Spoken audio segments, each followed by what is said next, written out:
Santiago. Descubrimiento de la tumba. Comencemos retrocediendo a la época de Jesucristo para detenernos en la figura de uno de sus discípulos, Santiago, conocido como el Mayor.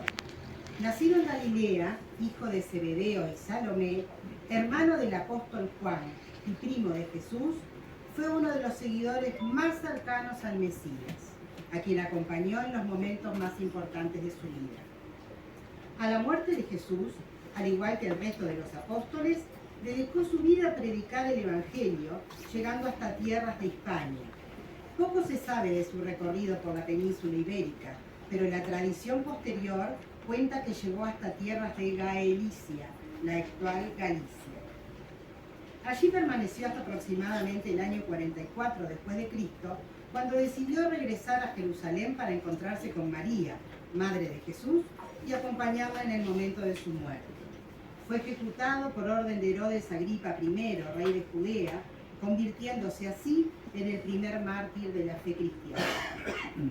Tras su muerte, sus discípulos Teodoro y Atanasio decidieron recoger su cuerpo y huir desde el puerto de Jaffa, navegando, según la tradición, en una barca sin timón ni vela, hasta llegar al lugar donde había más adeptos al cristianismo reunidos en la Gaelicia.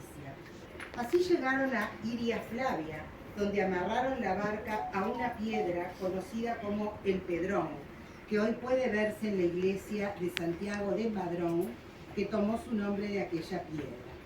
A este viaje con los restos del apóstol se lo conoce como translatio en la tradición jacobea, y cada 31 de diciembre se recrea en la Catedral de Santiago.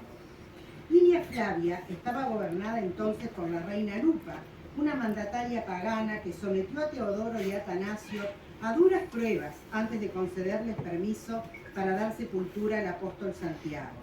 La más conocida es la de los bueyes que los discípulos piden a la reina para transportar el cuerpo. Para impedir sus planes, Lupa les dejó unos bueyes salvajes.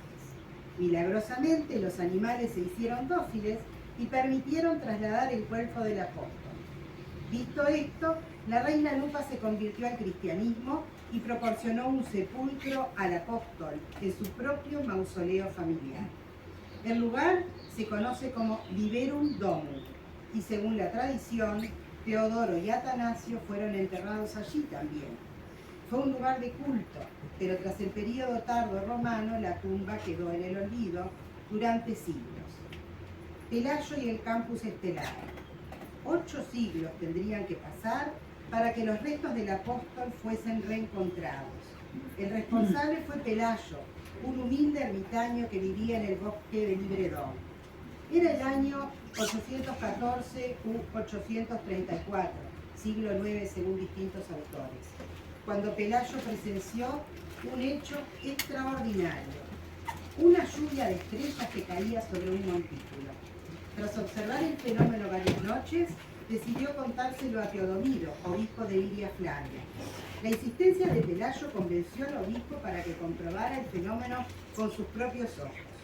Ambos se acercaron al lugar y tras la maleza y al lado de un roble, descubrieron un mausoleo de época romana que contenía 3 cuerpos.